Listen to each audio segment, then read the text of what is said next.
And hello again, and here we are back in my garage for the 10th and probably the last video about the Z650 project for quite a while, because I'm getting to the point now where I'm almost finished with what I can do, and there'll be a long delay while we work out what to do about the engine gets rebuilt, whatever engine it might be, and so there won't be much going on with that bike for quite a while.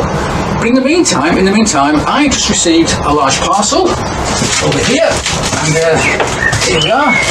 You see it's from Z Power. In here are a couple of parts I've ordered for the bike, so let's get this parcel open and see what's in it. Okay, so we've got 3 boxes in here. I've got a, let's see, headlamp rim. The old headlamp rim was knackered. Got another box here. In here is standard Kawasaki Headlamp Shell, because the old headlamp shell was knackered. I didn't buy the actual headlamp itself because I think that one might be okay, and if not I'll just buy it again. And in here I've got a rather expensive box. In here is hopefully a new chromed front mudguard. So let's get that off. So let's get that open and we'll see what's in here. These things actually not cheap. If you buy an original OE spec mudguard, you can pay, you know, £250. But this is not original. This is a good quality replica from PMC in Japan. It's about $145, something like that. So let's have a look. Again, there's no point using the original because it's got dents in it and it's covered in rust and it's, you know, it's been cut back at some point. It's awful. So here we have, all nicely wrapped up.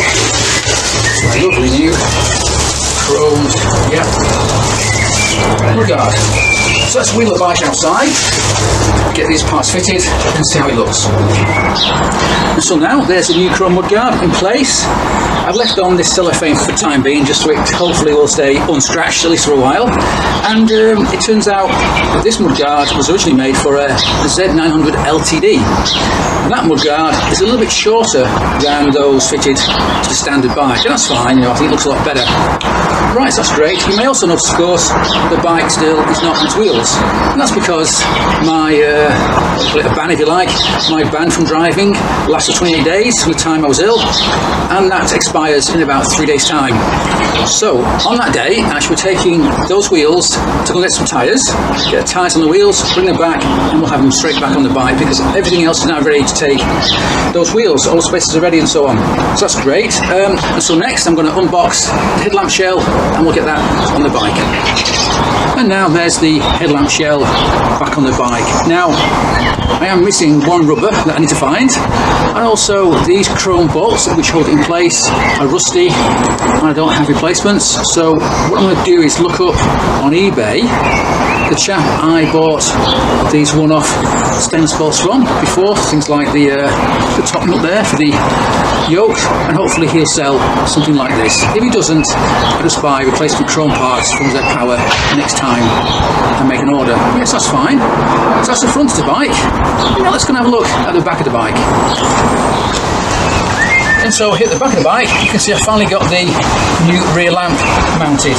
It's from a Kawasaki ER6 or ER5, I'm not sure now, I can't remember. And it was a bit fiddly, had to make some spaces here behind, bend this plate, counterbore the hole so I get some countersunk bolts in there, a bit fiddly. This little bit here is going to be cut off, about here, don't need it, it's just to hold the license plate or another plate. Then I'm going to get the whole thing painted black or anodized black or even cerakoted black so you don't want to see it.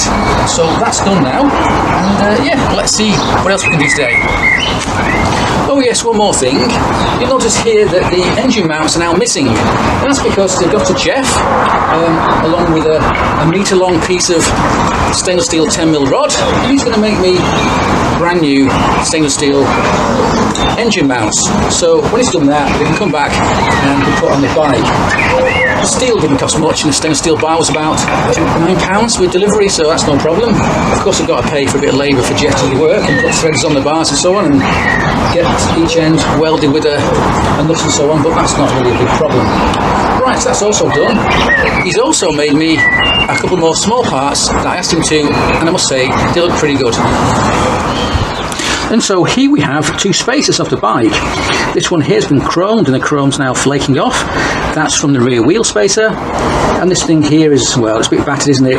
That's from one of the rear engine mounts. So I wasn't going to fit them back on the bike, and so instead Jeff has made me replicas in good old stainless steel. So I don't have to worry about it going rusty or chrome falling off and so on. Just fit them and forget them. So that's pretty good. So yeah, pretty happy with that. We'll put them away in a box until the engine can be fitted to the frame, and of course I need this for when the rear wheel goes in the frame as well. And now I've come back in the garage because, well, it's a nice day outside. The wind's just picked up and you wouldn't hear me if we're still outside on the drive. Anyway, something I forgot to mention is I've been looking for replacements for these rather giant standard Kawasaki Indicators, and they are massive. And then I remembered, hang on a minute, I think I might have something already. What I've got are these. These were fitted originally to my Guzzi, and I decided they were a bit too big, so they were changed, and they've been sitting in the box for a year or two. As you can see, they're still pretty big, but they're a damn sight a lot smaller than these massive things, so I think I'll go with them on the bike. Slight problem is that these just have a nut to hold them in place. It's not a great problem, whereas these have kind of plastic shaped, sort of oval shaped spacer here that locks into a similar hole on the frame and stops it from turning, which obviously I can't use because they don't come off, I don't think. They're pretty much fastened on. So to find a way of making sure these don't come undone, I think we should be okay. I've got some star washers that should work quite well. Yes, that's good. I already had them, so no expense. And in fact, they weren't expensive. I think originally these are from a sort of late 70s, early 80s Suzuki, would you believe? Some sort of GS, I don't know, GS 750, GS 1000, something like that, I don't know. But they are in excellent condition. I got them somewhere off eBay or whatever, I can't remember now. But yeah, I'm pretty happy with that. So they can go on the bike next, and yeah, we're getting there. I won't fit them just yet because it makes the bike wider, and you know, I'm more likely to knock it as I'm trying to squeeze through the gaps in the garage here. But yeah, it's good. I forgot all about them, and I've got them, so no expense spent. All good news. And so next then, I've just measured up the lengths of the new brake lines I need to fit on the bike, and I've ordered them from Hell online. And I did say it was about £25–30 per line. It turns out it's a bit more than that. It turns out that the ones I ordered were something like £110 altogether, including postage. So a bit more expensive, but I think the quality, you know, is well worth it. So they should be here in a few days' time. Get them on the bike, all done, and by then, hopefully in a few days' time, I can drive again. It's now about, let me see, about 3 or 4 days' time I can drive again. And on that day, I shall put the wheels in the car, go and get new tyres on them, bring them back, and we'll have them straight on the bike. And hopefully then, we've finally got the bike on its wheels. I can wheel it around at last. And now here we are, it's the next day.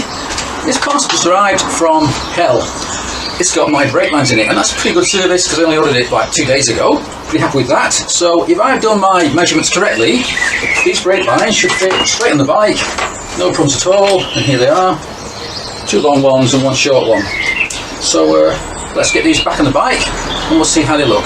Oh, and by the way, yes, I've got the bill here, which I mentioned the other day, and to be accurate, it's let's see, yeah, for 3 lines, £92.48 plus carriage. Yeah, you're paying quite a lot for that, and also VAT, of course, which gives you a total of £110.97p. It's not bad, not bad. I mean, you know, you pay your money, you take your choice, but I've been very happy with Hell in the past, so I'm happy to continue with them. So yeah, that's that. And what else is in here? Anything else? Oh, hang on. Something else in here. Oh, leaflets and... Oh good, and they send me, I didn't ask for them, I've got some more little copper seals, little copper gaskets. Anything else? No, that's about it. It's alright, yeah, I didn't actually pay for them, so I'm quite happy with that. Some of my freebies, and we've got a little leaflet here with, of course, the usual stickers, which I've got loads of because I've ordered these things before. Anyway, we'll put that to one side, and we'll get these lines on the bike, and hopefully, as I say, I've measured things correctly and they'll go straight on without a problem. And now it's getting late, but I'll just roll the bike out so you can see what I've got to today. And first of all, I fitted the new Hell brake lines, They went on fine, no problems at all. I've got that right for a change. Although I am one blooming banjo bolt short, so I'll just order a few and they should be here soon. Yeah, no problems with that at all worked fine.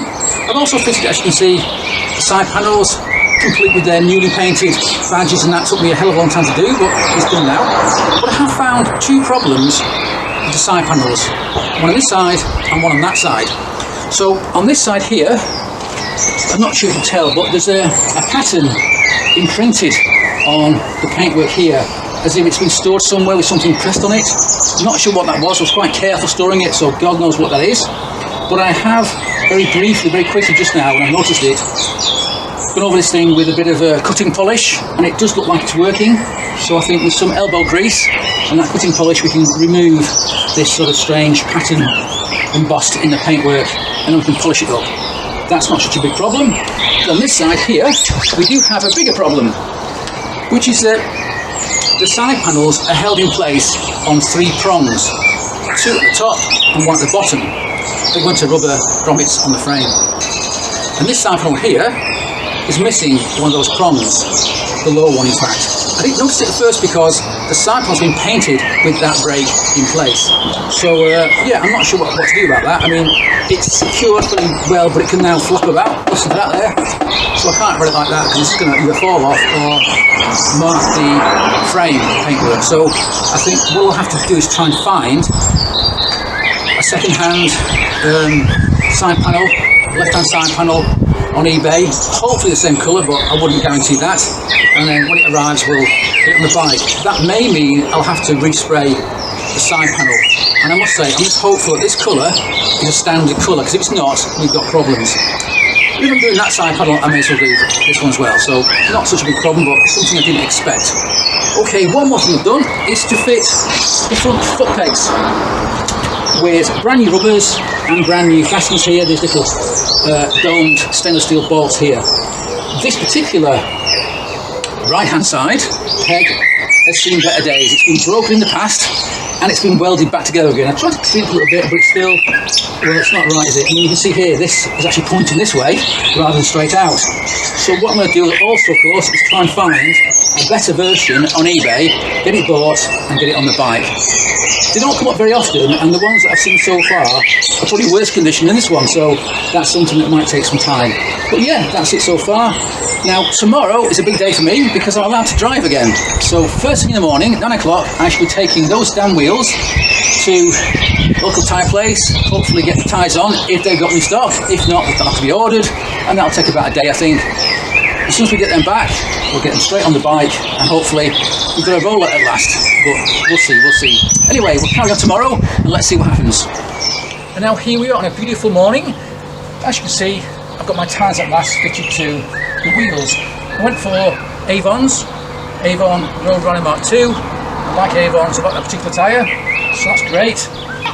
Now, total cost was quite expensive because I also needed to have new inner tubes. So altogether, inner tubes, new tyres, all fitted, £249, which is about what you'd pay for modern 17-inch wheels on a sports bike. But anyway, got them here now, so I managed to find a way to jack up the bike safely so I can get the damn wheels back in the bike. Not sure how to do that.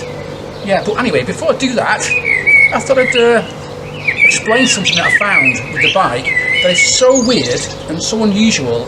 I've never seen it before, and it concerns the mounts for the shocks here at the top of the frame. Now, these shocks were loose on those mounts, so I measured it 14mm, whereas the shocks needed 17mm. So I said to Jeff, make me 2 little spaces, 14mm inner, 17mm outer, and away we go. He popped over last week to see me about something else. He said, well, hang on, I'll just measure it myself. Okay, fine. Because maybe it was like 14.1 or 13.9, who knows. So he measured it at 16mm, not 14mm. I thought, bloody hell, how can I get that so wrong? Maybe I'd got it wrong, maybe I misread a 4 to a 6, but fair enough. It's a good mistake that you found there. Let's get on with it. So he made me these 2 spaces, 16mm inner, 17mm outer, only ½ a millimetre thick. Brought them home, one went on fine, the other side was loose, it was like rattling. I thought, what the heck's going on here? So this time I got my vern out and I measured both of them, and guess what? We were both right, because they're different. one side is 16mm, and this side here is 14mm. I mean, how the hell that's happened, I do not know. I suspect it's because at some point in the past, the bike, as we know, has been crashed, and perhaps this mount, this top mount was damaged, and someone's replaced it with something else. They had, you know, welded it back on again. You couldn't tell because the frame had been painted over. Yeah, so anyway, that's a real mystery. So now what I've got to do is get Jeff to make me another spacer, but this time 14mm inner, 70mm outer, and away we go. Yeah, I mean, I could have packed it up. I mean, I've got some copper strips that I could use to sort of pack it out, but you must do it right, you know, do it the right way. See, that's so weird. Anyway, I've also been looking into how I can repair the broken stud, or the tang, whatever you call it, on this side panel here. The lower one here is broken off. And to be fair, there are a lot of people who've got some really ingenious ways of doing it. And the way that I've sort of come up with, I think will be suitable for the bike. And what I've done is I've ordered what's called, I think it's PVC cement, which also works with ABS, which is what these are. So I can cement something to the inside of the side panel, know where to go. And that something is going to be machined out of ABS plastic. I've got some plastic rod coming, 15mm diameter. We machine that to mimic these little tangs here, and hopefully it'll work. I chose 15mm because these tangs, little ball ends, are about 12mm, so you can't use a 10mm or 12mm, you just have a 15. So hopefully that solution will work. If not, I'll have to come up with a different solution. But anyway, I've now got to come up with an idea as to how to jack the bike safely and get these wheels on the bike, and that's what's next. Phew, well, all this is a bit precarious. I've got several lifts on here. I have got a couple of pallet stands, but they're in use, so I can't use them at the moment. So we're just going to do what we can do. Hopefully it's now high enough for me to get the rear wheel in. There we go, we'll separate them. There goes where it goes. Goes there, and I've got a brand new stainless steel spacer to go in there next. Phew, well, that was very hard. I'm knackered now.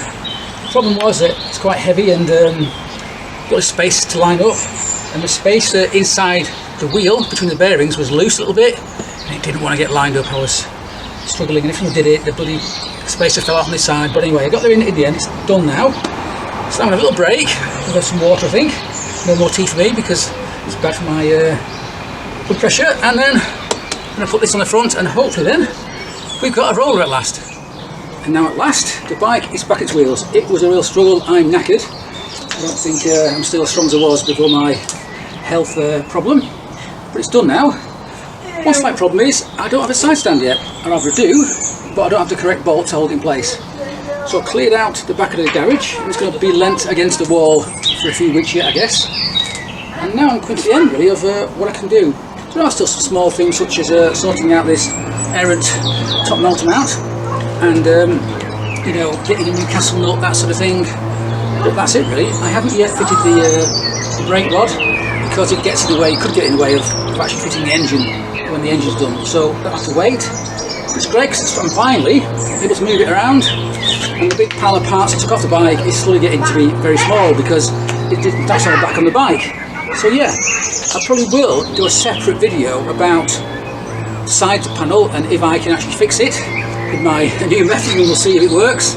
So that might warrant a different video, I guess. But yeah, so now get off the lift very carefully, put it in the back of the garage, lean it against the wall, then I can put everything else, which is over here now. I've got the Guzzi and my Mark II frame next to me here. They've got to find a home.